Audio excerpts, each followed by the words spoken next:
గత కొంతకాలంగా పెరుగుతూ వచ్చిన బంగారం ధరలకు ఒక్కసారిగా ఇప్పుడు బ్రేకులు పడుతూ ఉన్నాయి. గత 3 రోజులుగా పసిడి ధరలు పతనమవుతుండటంతో కొనుగోలుదారులు ముఖ్యంగా మహిళలు కాస్త ఊపిరి పీల్చుకుంటున్నారు. ఈ 3 రోజుల వ్యవధిలోనే తులం బంగారం ఏకంగా 6,540 రూపాయల వరకు తగ్గడంతో ప్రజలు ఇప్పుడు గోల్డ్ కొనుగోలుకి ఇంట్రెస్ట్ చూపిస్తున్నట్టుగా మనకు సమాచారం ఉంది. తాజా మార్కెట్ సమాచారం ప్రకారం 24 క్యారెట్ల 10 గ్రాముల బంగారం ధర 1,35,880 రూపాయలుగా ఉంది. ఇక నిన్నటి ధరతో పోలిస్తే ఇవాళ 320 రూపాయలు ధర తగ్గింది. ఇక 22 క్యారెట్ల 10 గ్రాముల బంగారం ధర 1,24,550 రూపాయలుంది. డిసెంబర్ 30వ తేదీన 24 క్యారెట్ల తులం బంగారం ధరపై 305 రూపాయలు తగ్గి 1,36,200 రూపాయలు పలికింది. ఇక 22 క్యారెట్ల ధరపై 280 రూపాయలు తగ్గి 1,24,850 రూపాయలుగా ఉంది. అలాగే డిసెంబర్ 29న తులం బంగారంపై 317 రూపాయలు తగ్గి 1,39,250 రూపాయలుగా ఉంది. గత కొద్ది రోజుల నుంచి బంగారం తగ్గుముఖం పడుతూ వస్తోంది. అటు వెండి ధర కూడా భారీగా పతనమవుతోంది. కిలో వెండి ధరపై సుమారు 23,000 వరకు తగ్గుదల నమోదైనట్టుగా తెలుస్తోంది. బంగారం వెండి ధరలపై విశ్లేషణ అందించడానికి బిగ్ టీవీతో జాయిన్ అయ్యారు ఉప్పు మాధవిరెడ్డి గారు. విశ్లేషణ అందిస్తారు. హలో అండి, గుడ్ ఆఫ్టర్నూన్ మాధవిరెడ్డి గారు. గుడ్ ఆఫ్టర్నూన్ అండి. రైట్, బంగారం పెరిగింది అంటే అమ్మో గుండెలు బాధేసుకుంటాం, కానీ ఇప్పుడు లైట్గా తగ్గుముఖం పడుతోంది. ఇది ట్రెండ్ కరెక్టేనా? ఇంకా తగ్గే అవకాశాలు ఉన్నాయా? ముందుగా ఇది చెప్పండి, సో దట్ మహిళా ప్రేక్షకులందరూ కూడా సంతోషం వ్యక్తం చేస్తారు. యా అండి. సో ఆల్మోస్ట్ అంటే బంగారం మనకి 70% దాదాపుగా ఈ ఇయర్‌లో 2025లో పెరిగిందండి. సో 70% అనేది అసలు ఎప్పుడు ఇంతలాగా పెరగలేదు. So definitely it was expected. ఒక ప్రాఫిట్ బుకింగ్ అనేది బాగా కనిపించిందండి. దానికి మెయిన్ రీజన్ ఎవరైతే ఈటీఎఫ్స్‌లో పెట్టుకున్నారో, ఈ ఫ్యూచర్స్ ఆప్షన్స్‌లో ద్వారా మనకి ఈ ఎంసీఎక్స్ ద్వారా కొంచెం ట్రేడింగ్ చేస్తున్నారో వాళ్ళందరూ కూడా కొంచెం ప్రాఫిట్ బుక్ చేసుకుందాము, లేదు లాస్ట్ 2 ఇయర్స్ నుంచి, లాస్ట్ 1 ఇయర్ నుంచి హోల్డ్ చేసిన వాళ్ళందరూ కూడా ప్రాఫిట్ బుక్ చేస్తున్నారు. సో అది మనకి ఒక రీజన్‌గా కనిపిస్తుంది. ఇంకోటి ఏంటంటే జియో పొలిటికల్ టెన్షన్స్ కొంచెం ఈజ్ అయినట్టుగా, అంటే ఏదైతే యుక్రెయిన్‌లో అవి జరుగుతూ ఉన్నాయో, యూఎస్ ప్రెసిడెంట్ అయిన so he is concerning some kind of అక్కడ ఏదైనా పీస్ టాక్స్ ఈ జియో పొలిటికల్ టెన్షన్స్ తగ్గించడానికి.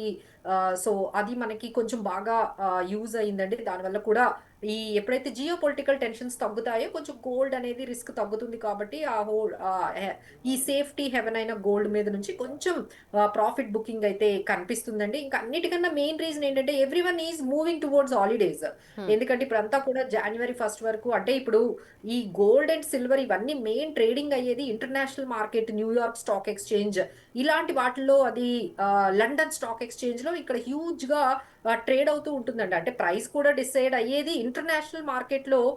గోల్డ్ అండ్ సిల్వర్ ప్రైజెస్ అనేవి మనకి ఎంసీఎక్స్ ద్వారా మనకి అర్థమవుతూ ఉంటాయి. బట్ అక్కడ మేజర్ గా అందరూ కూడా హాలిడేస్ కి వెళ్ళడంతో అక్కడ కూడా వైండ్ అప్ పొజిషన్స్ చేసుకొని ప్రాఫిట్ బుక్ చేసుకొని వెళ్ళిపోతూ ఉన్నారు. కాబట్టి మనకి ఈ విధంగా ఒక్కసారిగా డ్రాప్ అనేది కనిపించింది. ఇంకోటి ఏంటంటే ఎప్పుడు లేనంతగా ఇంత హ్యూజ్ ర్యాలీ రావడంతో మనకి ఏమైందంటే మార్జిన్స్ పెంచేశారండి. అంటే మనం ఫ్యూచర్స్ మార్కెట్ లో ఒకటి మనం తీసుకోవాలి, ఒక కాంట్రాక్ట్ తీసుకోవాలంటే మార్జిన్ ఇప్పుడు 30-40% పెంచారనమాట. సో దానికి తగ్గట్టుగా ఎక్కడైతే మనీ అవైలబుల్ గా లేదో వాళ్ళందరూ కూడా లిక్విడేట్ చేసేసి క్లోజ్ చేసుకుని వెళ్ళిపోవాల్సిన పరిస్థితి వస్తోంది. ఎందుకంటే ఇంత వాల్టిలిటీ ఉండేటప్పుడు మార్జిన్స్ పెంచారు. ఈ మార్జిన్స్ మెయింటైన్ చేయలేక ఇక కొంతమంది క్లోజ్ చేసుకుని వెళ్ళిపోతున్నారు. అందుకని మీకు సడన్ డ్రాప్ అనేది కనిపించిందండి. This is some kind of technical, లేకపోతే ప్రాఫిట్ బుకింగ్, సమ్ పాజ్ అనే అనొచ్చు. కరెక్షన్ అనుకోవచ్చా, లేకపోతే ఇంకా కరెక్షన్ కి టైం ఉందా? లేదండి, కరెక్షన్ అనే మనం చెప్పొచ్చు అండి. టు సమ్ ఎక్స్టెంట్ ఇంత హ్యూజ్ ర్యాలీ వచ్చిన తర్వాత కొంచెం కరెక్షన్ అయితే ఎవరైనా ఎక్స్పెక్ట్ చేస్తారు ఈ లెవెల్లో. నేనైతే జస్ట్ పాజ్ అనేది, నేనైతే ఆ వర్డ్ కరెక్షన్ కన్నా పాజ్ అనే వర్డ్ అయితే నేను పాజ్ అనేది, అంటే ఇక్కడ ఏంటంటే కన్సాలిడేట్ అవుతుందండి. ఎందుకంటే ఒకేసారి పెరిగింది కాబట్టి సో కరెక్ట్ ప్రైస్ అనేది వస్తుంది. ఎందుకంటే దేర్ ఆర్ మెనీ రీజన్స్. అసలు ఇంత ఇంత హ్యూజ్ ర్యాలీ అంటే మనకి సిల్వర్ కూడా అండి ఆల్మోస్ట్ 140% ఈ ఇయర్ లో 150% వరకు మనకి హ్యూజ్ సిల్వర్ పెరిగింది. అసలు మెటల్స్ అన్ని కూడా ఒక ర్యాలీలో ఉన్నాయండి. సో దానికి ఒక్కసారిగా బ్రేక్ అనేది పడింది. ఎందుకంటే ఈ మెటల్స్ అన్ని కూడా బేస్డ్ ఆన్ ది సమ్, అంటే every metal has its own news. అంటే ఎగ్జాంపుల్ గోల్డ్ అనుకోండి, దానికి ఏంటంటే ఎకనామిక్ కన్సర్న్స్ కానీ, లేకపోతే జియో పొలిటికల్ టెన్షన్స్ కానీ, వార్స్ కానీ ఇవన్నీ కొంచెం తగ్గుముఖం పడ్డాయి అంటే గోల్డ్ అనేది మళ్ళీ నార్మల్ స్టేజ్కి వచ్చేస్తుంది. అక్కడ నుంచి ఇన్వెస్ట్మెంట్స్ అన్ని తీసుకొని మళ్ళీ ఈక్విటీ మార్కెట్స్ లోని సేఫ్ గా వేరే మార్కెట్స్ లోని పెట్టుకుంటూ ఉంటారు. So this is what is happening with the gold. అదే సిల్వర్ అనుకోండి, ఇండస్ట్రియల్ ప్రొడక్షన్ కి కావాల్సినది అవైలబుల్ గా మనకి మనకి సప్లై అనేది ఉందనుకోండి, ఒక్కసారిగా సిల్వర్ అనేది డ్రాప్ అయిపోతుంది. లేదు ఇండస్ట్రియల్ డిమాండ్ తగ్గింది అనుకోండి, సిల్వర్ ఒక్కసారిగా డ్రాప్ అయిపోతుందండి. బట్ గోల్డ్ కి సిల్వర్ కి ఏంటంటే గోల్డ్ స్టేబుల్ గా ఉంటుంది, భయపడాల్సిన అవసరం లేదు.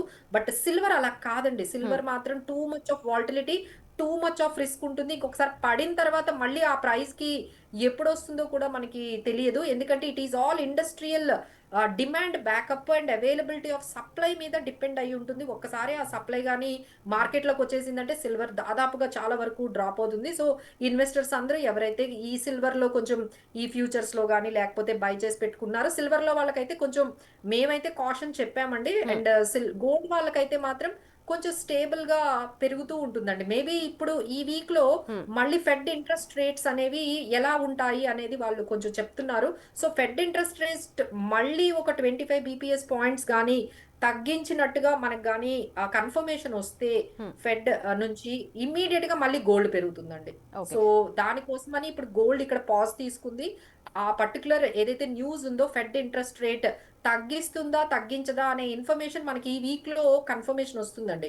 మీరు సో అన్నట్టుగా ఎప్పుడైతే ఒక లాంగ్ హాలిడేస్ అంటే క్రిస్మస్ హాలిడేస్, న్యూ ఇయర్ ఈవ్ ఉంది, అవునండి, ట్రాన్సాక్షన్స్ అవునండి, కూడా తక్కువ ఉన్నాయి, అలాగే ఫెడరల్ అవును. రిజర్వ్ వడ్డీ రేట్లపై కూడా మనకి ఇంకా ఒక క్లారిటీ లేదు అంతేనండి. కాబట్టి ఈ డౌన్ ఫాల్ అని అనుకోవాలి. పాజ్ అంటే పాజ్ లాగా తీసుకుంది. ఒకసారి అందరూ ప్రాఫిట్ బుక్ చేసేసుకొని వాళ్ళ ఏవైతే మార్జిన్స్ ఉంటాయో అవన్నీ కూడా, వాళ్ళ ఏవైతే కాంట్రాక్ట్స్ ఉంటాయో అవన్నీ కూడా క్లోజ్ చేసుకొని వెళ్ళిపోతారు. సో ఇక్కడ మనకి ఈ విధంగా కరెక్షన్ కనిపిస్తుంది. మళ్ళీ అగైన్ మనం రైట్ పిక్చర్ చూడాలి అంటే మేబీ ఒక 1-2 వీక్స్ తర్వాత we can see the correct price of the silver and gold.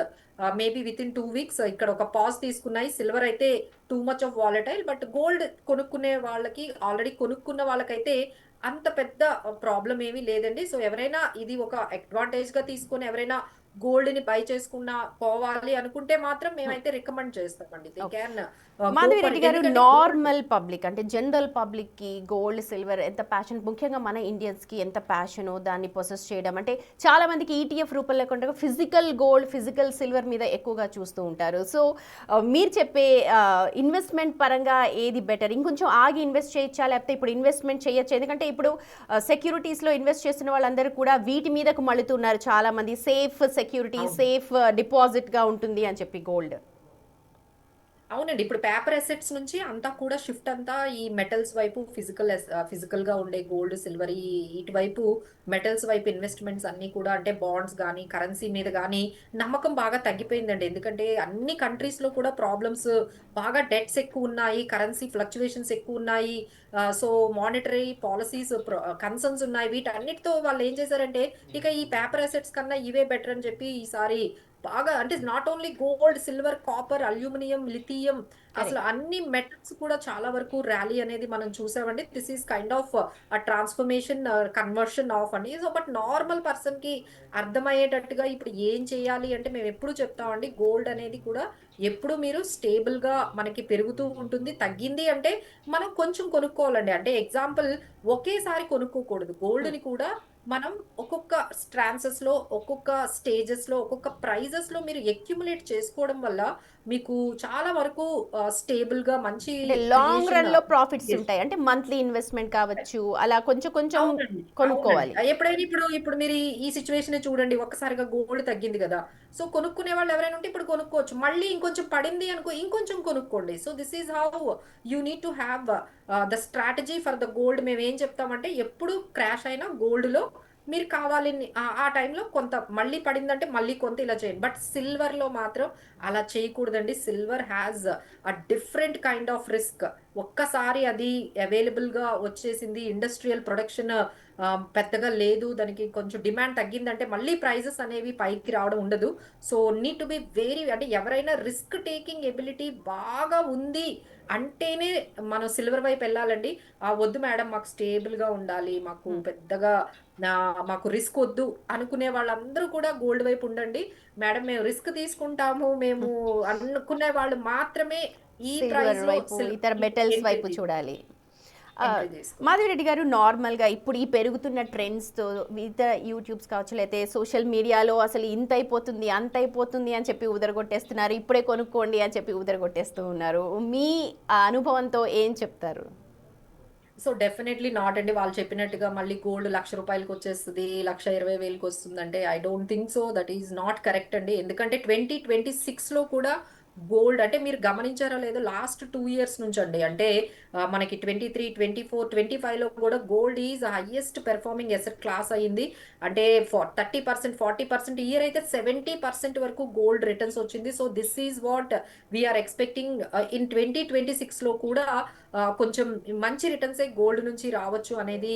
ఎందుకంటే ఇంకా అన్సర్టనిటీస్ అనేవి కంప్లీట్ గా పోలేదండి. ఐదర్ మనకి ఈ పర్టికులర్ ఏదైతే ఈ వార్స్ ఉన్నాయో, లేకపోతే ఈ అన్సర్టనిటీస్ ఉన్నాయో, లేకపోతే మనకి ఈ ఆ, అంటే డాలర్ డీడాలరైజేషన్ అండి. అంటే హ్మ్. డాలర్ మీద నమ్మకం అనేది బాగా తగ్గిపోతుంది. సో దానికి ఇంకొక ఆల్టర్నేటివ్ గోల్డ్ లాగే అందరూ ఇన్వెస్ట్ చేస్తున్నారు సెంట్రల్ బ్యాంక్స్. ఇంకా ఇక అప్పట్లో ఫిజికల్ గా మీరు చెప్పినట్టుగా మన ఇండియాలో కూడా అండి, ఫిజికల్ గా కాకుండా ఇక్కడ కూడా అవేర్నెస్ బాగా పెరిగింది. గోల్డ్ లో ఈటీఎఫ్స్ బాగా ఇన్వెస్ట్ చేస్తున్నారు. అంటే 25 టైమ్స్ పెరిగింది అంటే మీరు అర్థం చేసుకోవచ్చు ఏ విధంగా గోల్డ్ లో ఈటీఎఫ్స్ ద్వారా అందరూ బై చేస్తున్నారు. సో దీని వల్ల డిమాండ్ ఎక్కడ తగ్గిపోతుంది చెప్పండి, అందరూ హ్మ్. బై చేస్తున్నారు కదా. So there is no point of getting down the gold. But silver అయితే need to be very cautious అండి. మీరు అన్నట్టుగా లేకపోతే బయట యూట్యూబుల్లో చెప్తున్నట్టుగా అంతంత అయితే మాకు కరెక్షన్స్ అయితే ఏమీ కనిపించట్లేదు. So we have still the target of 1,50,000 for the gold. Okay, అంటే తగ్గితే మహా అయితే ఎంత వరకు తగ్గొచ్చు, పెరిగితే ఎంత మేర పెరిగేది? Two thousand twenty yeah! Yeah! So six there is a అంటే సపోర్ట్ లెవెల్ అయితే 1,25,000, 1,30,000 ఇలా 120, 130 ఈ మధ్యలో సపోర్ట్ అనేది మనకి ఎక్కువగా కనిపిస్తుంది. అలానే ఇప్పుడు మీరు చూసారు కదా గోల్డ్ ఎప్పుడైతే 1,50,000 ఇలా దగ్గర దగ్గరకి 1,40,000 రాగానే కొంచెం ప్రాఫిట్ బుకింగ్ కనిపిస్తుంది. బట్ ఇట్ మే హ్యావ్ అంటే మీరు అనుకున్నట్లుగా ఒక 1,25,000, 30 అనేది మంచి సపోర్ట్ లెవెల్ అండి. సో ఎవరికైనా 1,20,000కి 1,25,000 if any possibility is there please buy the gold at these prices. Madhava Reddy గారు, నార్మల్గా జనరల్గా ఇప్పుడు స్టార్ట్ చేయాలనుకున్న వాళ్ళకి కూడా కరెక్ట్ టైమే అంటారా?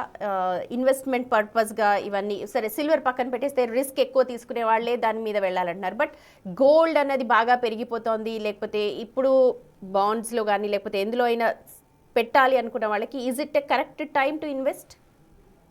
సో డెఫినెట్లీ ఎస్ అండి. బట్ పెట్టే విధానం అనేది మారాలండి. ఇంకా ఇంకా మారాలి. మేము చెప్తూనే ఉన్నాము. ఫిజికల్‌గా వెళ్లి మీరు ఆర్నమెంట్‌గా వెళ్లి గోల్డ్‌ని అదే ఇన్వెస్ట్‌మెంట్ అనుకోని చాలామంది చాలా మనీ అనేది పోగొట్టుకుంటున్నారు. సో హ్మ్. మీరెళ్లి షాప్‌లోకి వెళ్లి ఒక ఆర్నమెంట్ కొనుక్కోవడం వల్ల అది దానివల్ల 20% ఆల్రెడీ అక్కడ పోతోంది కదండీ. మీరు హ్మ్. ఆర్నమెంట్ కొన్నారంటే వాళ్ళ జీఎస్టీ ద్వారా లేకపోతే తరుగని చెప్పి మీకు 20% అక్కడే తగ్గిచ్చేస్తున్నారు. సో అది ఎట్లా ఇన్వెస్ట్‌మెంట్ అవుతుందండి? ₹1,00,000 మీరు పట్టుకెళ్తే 80,000 గోల్డే మీకొస్తే దాన్ని ఇన్వెస్ట్‌మెంట్ ఎట్లా అంటారు? So that is not investment అండి. గోల్డ్‌లో మీరు ఇన్వెస్ట్‌మెంట్ పెట్టారంటే గోల్డ్ ఈటీఎఫ్స్ పెట్టండి. హ్మ్. ఇంకోటేంటంటే ఇక ఈ మార్కెట్‌లో లేపోతే యూట్యూబుల్లో, ఈ ఛానెల్‌లో ఈ చెప్పే ఈ నాయిస్ అంతా పక్కన పెట్టేసి ఒక స్ట్రాటజీ. ఓకే. ఏదన్నా ప్రైజ్ ఉండనియండి. ఎవ్రీ మంత్ నేను ఒక ₹5,000 లేకపోతే ఓ 5,000 ఓ 6,000 నేను గోల్డ్‌లో నేను ఇన్వెస్ట్ చేస్తాను. So irrespective of the price every month మీరు గోల్డ్‌లో 10,000 లేకపోతే 5,000 మీరెంత అనుకుంటే అంత ఇన్‌స్టెడ్ ఆఫ్ మనం గోల్డ్ స్కీముల్లో కాకుండా ఈ హ్మ్. గోల్డ్ ఈటీఎఫ్స్‌లో మనము ఆ 5,000, 10,000 ఎట్లైనా గోల్డ్ స్కీముల్లో పెడుతున్నారు కదా. ఇక్కడ గూడా ఒక్కసారి గోల్డ్ ఈటీఎఫ్స్‌లో అదే పద్ధతుల్లో మ్యూచువల్ ఫండ్స్, ఎస్ఐపీస్ గూడా అవైలబుల్‌గా ఉన్నాయండి. సో మీరు గోల్డ్ మ్యూచువల్ ఫండ్స్ గూడా ఉన్నాయి. ఎస్ఐపీస్ ద్వారా కూడా ఎవ్రీ మంత్ గోల్డ్‌లో 10,000 పెట్టుకుంటూ వెళ్ళండి. So there is no problem. You should leave all these noises. మీరు చెప్తున్న ఈ నాయిసెస్ అన్నీ కూడా అవాయిడ్ చేసేసి మీ స్ట్రాటజీకి మీరు స్టిక్ అయ్యి డిసిప్లిన్‌గా ఉంటే you can create wealth in the gold. Madhavi Reddy గారు, మీరు అన్నారు ఇప్పుడు ఆర్నమెంట్ గోల్డ్ తీసుకుంటే అందులో వ్యాట్ అంటూ జిఎస్టీ అంటూ దాదాపుగా 20-30% కట్ 20%. చేసేస్తారు. కట్ చేస్తారు. అయితే ఇప్పుడు ఈటీఎఫ్లో మనం చేస్తే ఒకవేళ మనం విత్డ్రా చేసుకునేటప్పుడు ఎంత మేర కట్ అవుతుంది? ఎందుకంటే ఇలాంటి అవగాహన చాలా అవసరం. అలాగే కళ్ళ ముందు కనిపించదు, అది ఎక్కడుందో తెలియదు. ఇలాంటి ఐడియాలజీ నుంచి ఇంకా బయటకు రావాల్సిన అవసరం ఉంది. So it is very easy అండి. మనం ఇప్పుడు ఎలా అయితే స్టాక్స్ కొనుక్కుంటున్నారో, సో అందరికీ తెలుసు డీమ్యాట్ అకౌంట్‌లోని మనము ఒక ₹50 దగ్గర ఒక షేర్‌ని బై చేసుకుంటున్నాము. అది ₹100 అయినప్పుడు మనం ప్రాఫిట్ బుక్ చేస్తున్నాము. సో కొన్నప్పుడు గాని, అమ్మినప్పుడు గాని మనకెంతుంటుందండి? బిలో 1%. అంటే ఎక్కడ మనం 20-30% గోల్డ్ బై చేస్తున్నప్పుడల్లా 20-30% పోగొట్టుకుంటున్నాము in the name of expenses. అదే ఇక్కడ నేనేం చెప్తున్నాను, ఈటీఎఫ్స్ ద్వారా మినిమం అంటే మాక్సిమం అంటే ఒక 1% బిలో, అంతకు మించి మనకి ఎటువంటి చార్జెస్ అనేవి ఉండవండి. అండ్ ఇంకోటి ఈ రోజుల్లో చూస్తున్నారు కదండి, గోల్డ్ ఇంత హై ప్రైస్ లో ఉండడం వల్ల is it safe to keep it in house అండి? ఇంట్లో పెట్టుకోవడం, మనం వేసుకోవడము నిజంగా అంత సేఫేనా?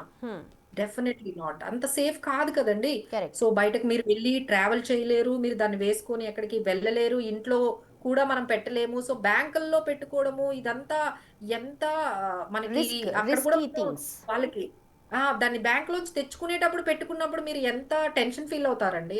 అదంతా మళ్ళీ బ్యాంక్ లాకర్కో 10,000 15,000 కట్టట్లేదా? So these are all messy things అండి. దానికన్నా మనం గోల్డ్ ఈటీఎఫ్స్ లో మనం పెట్టుకుంటే, మీరు పెట్టిన ₹1,00,000 ఒక 2,00,000 అయ్యాయి అనుకోండి, మనకి ఎప్పుడైనా 50,000 కావాలి అంటే 1 డేలో మీకు వచ్చేస్తాయండి అకౌంట్ లోకి మళ్ళీ. 1 డేలో you can get your money. మీకు ఎంత అమౌంట్ మీకు కావాలో అంత అమౌంట్ వరకు మీరు మీ అకౌంట్ లోకి 2 డేస్ లోని 1 డేలోనే మీకు మీ బ్యాంక్ అకౌంట్ లోకి వచ్చేస్తాయి. అండ్ ట్రాన్సాక్షన్స్ చార్జెస్ అంటారా, బిలో 1% ఉంటాయి. సో మెనీ అడ్వాంటేజెస్ అండి. అంటే సేఫ్టీ ఉంటుంది, మీకు ట్రాన్సాక్షన్ కాస్ట్లు తక్కువగా ఉంటాయి, very easy to buy and cell. So ఇంకా డెఫినెట్లీ అండి, మనం ఎంత చెప్తూ ఉన్నా డెఫినెట్లీ అందరికీ కూడా కొంచెం భయంగా ఉంటుంది. ఎందుకంటే ఈ రోజుల్లో పేటిఎం లో కూడా ₹100 గోల్డ్ కొంటున్నారండి. అవును, అవును, సో ఈజీ అవును. సేఫ్, అసలు అవన్నీ సేఫ్ కాదని సెబియే చెప్తుందండి. మీరు ఏ యాప్ కనబడితే యాప్ ఓపెన్ చేసి వాళ్ళేమో ఏదో ఇప్పుడు కొత్తగా అడ్వర్టైజ్మెంట్ ఏటీఎంస్ పెట్టారు. ఆ ఏటీఎంస్ లో గోల్డ్ కాయిన్స్ 10, 5, 2, 3 అంటున్నారు. Is it safe? అదే దట్స్ వాట్ అండి. ఫిజికల్ గోల్డ్ అనేది తెచ్చుకుంటారు, బానే ఉంది. తెచ్చుకొని పెట్టుకునేటప్పుడు అది నిజంగా ఎంత సేఫ్ గార్డ్ మీరు చేసుకోవాలి, ఎన్ని ఇయర్స్ సేఫ్ గార్డ్ చేసుకుంటారండి? ఇంట్లో ఒకసారి మిస్ అయిపోతే so okay. There is no guarantee. ఎందుకంటే వాల్యూ పెరుగుతున్న కొద్దీ దాని సేఫ్టీ కూడా కన్సర్న్సే కదండి. సో వాల్యూ ఇంత పెరిగిపోయింది గోల్డ్. సో మీరు ఒక్క చిన్న చైనే ఇప్పుడు మనకి ఇప్పుడు దాదాపుగా 5 lakhs వాల్యూ ఉంటుంది. సో దీనివల్ల మనం ఏం చేయాలి అంటే బెటర్ ఈ ఫిజికల్ గా మనం మెయింటైన్ చేయడం అనేది ఈ ప్రైస్ లో చాలా కష్టం కాబట్టి, ఇక నుంచైనా మనం అంటే ఫిజికల్ గా అయితే మేము వేసుకుంటాము అంటే దానికి ఆప్షన్ లేదండి.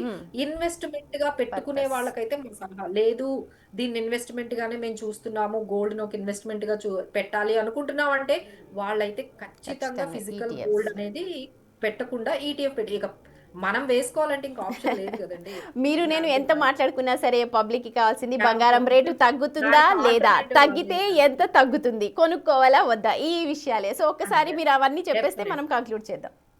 అంతేనండి. ఒక్కసారి తగ్గింది అంటే ఇప్పుడు అంటే మీరు ఒక మ్యారేజ్ మీకు ఇంట్లో ఒక ఫ్యామిలీలో ఒక మ్యారేజ్ ఉంది. ఒక 50 గ్రాములు కొనాలి, లేకపోతే 60 గ్రాములు కొనాలి అనుకునే వాళ్ళకి ఈ స్టేజ్‌లో కొంత కొనుక్కోండి. మళ్ళీ ఏమైనా పడిందంటుంటే ఇంకొక 20 గ్రామ్స్, 30 గ్రామ్స్ అట్లా మీరు బై చేసుకోండి. సో ఈ ట్రాన్సెస్‌లు అంటే ఇది ఒక ఆపర్చునిటీ అనుకోని మనం బై చేసుకోవచ్చు. అంటే ఇంకొంచెం అంతా మనకి ఒకటేసారి కాకుండా దశలుగా జస్ట్ ఒక దశలు 50 దశలుగా కావాలంటే 20, కొనుక్కోండి. 20 అట్లా. ఓకే. అలా చేయండి. అలా ఎందుకంటే ఈ ఆపర్చునిటీ మిస్ అవ్వద్దు గదా! ఇప్పుడు ఆల్రెడీ తగ్గింది గదా! హ్మ్. సో ఇంకా ఒకవేళ తగ్గితే మళ్ళీ ఇంకొక 20 గ్రామ్స్ అలాగా దశల ఇంకొంచెం వారీగా 20 కొనుక్కోవడం the grams better option. Better option అండి. ఇప్పుడు ఈ కరెక్ట్. డౌన్ ఫాల్ ర్యాలీ మీరన్నట్టుగా ఈ వారం రోజులు వెయిట్ ఉంటుందా? అదేనండి. అంటే ఇక్కడి నుంచి మనకి ఫెడ్ ఇంట్రెస్ట్ రేట్స్ మళ్ళీ ఇప్పుడు ఫెడ్ ఇంట్రెస్ట్ రేట్స్ మనకి ఒక న్యూస్ వచ్చింది. Let's say example, interest rates అస్సలు మార్చలేదు, హ్మ్. యథాతథంగా ఉంచారు అనే న్యూస్ వచ్చిందనుకోండి, గోల్డ్ మళ్ళీ పడుతుంది కదా! కరెక్ట్. So okay. మనకి అసలు అదేం డిక్లేర్ చేస్తారో తెలియదు కదండీ. ఇప్పుడు ఫెడ్ ఇంట్రెస్ట్ రేట్స్ మళ్ళీ ఆహ్, తగ్గించారనుకోండి, గోల్డ్ మళ్ళీ పెరుగుతుంది. హ్మ్. తగ్గించలేదు, మేము యథావిధంగానే ఇంట్రెస్ట్ రేట్స్‌ని పెడుతున్నాము, మేము దాంట్లో ఎటువంటి మార్పులు చెయ్యట్లేదు అని యూఎస్‌లో ఫెడ్ ఇంట్రెస్ట్ రేట్స్ నుండి మనకి న్యూస్ వస్తే హ్మ్. డెఫినైట్‌లీ గోల్డ్ అనేది ఇంకొంచెం తగ్గుతుందండి. ఓకే. So fine. ఇది ఈ ఇన్ఫర్మేషన్ ఈ యాహ్! ఇన్ఫర్మేషన్ వరకు కొంచెం వెయిట్ చేయాలి. ఈ ఇన్ఫర్మేషన్ వచ్చేటప్పటి వరకు గోల్డ్ అనేది కొంచెం వాలటిలిటీ అనేది చాలా ఉంటుంది. ఎందుకంటే అందరూ కూడా ప్రాఫిట్ బుక్ చేసుకుంటారు కదండీ. ఎందుకంటే ఏమవుతదో తెలీదు కదా! పడిపోతుందేమోనని మీకు తెలుస్తున్నప్పుడు don't you book the profit, మనం కొంచెం కరెక్ట్. ప్రాఫిట్ బుక్ చేసుకొని వెయిట్ చేస్తాం కదా! హ్మ్. సో ఇప్పుడు అదే ఖచ్చితంగా జరుగుతుందండి. అందరూ ప్రాఫిట్ బుక్ చేసుకొని వెయిట్ చేస్తున్నారు. ఎప్పుడైతే ఆ న్యూస్ వచ్చిందో మళ్ళీ కొనడం అనేది స్టార్ట్ అవుతుంది. బేస్డ్ ఆన్ థాట్ ఇన్ఫర్మేషన్ అంతే. రైట్ అండి. Thank you so much Madhavi Reddy గారు మాతో జాయిన్ అయినందుకు అండ్ ఇన్ఫర్మేషన్ షేర్ చేసుకున్నందుకు థ్యాంక్స్ ఎ లాట్. రైట్, అది మాధవిరెడ్డి గారు చెప్తూ ఉన్నారు. ఇప్పుడు కరెక్ట్ టైం కొనుక్కోండి. ఇంకా పడితే ఒకవేళ మీకు ఎంత అవసరం ఉందో అంత మేరే కొనుక్కోండి. ఒకవేళ నిజంగా మీరు బిజినెస్ చేయాలనుకుంటే, లేకపోతే అందులోంచి మీరు ప్రాఫిట్స్ తీసుకోవాలనుకుంటే మాత్రం ఆర్నమెంట్ రూపంలో కాదు, ఈటీఎఫ్ రూపంలో పెడితే మీకు మెజారిటీ ప్రాఫిట్స్ వస్తాయని చెప్పి అభిప్రాయం వ్యక్తం చేస్తున్నారు.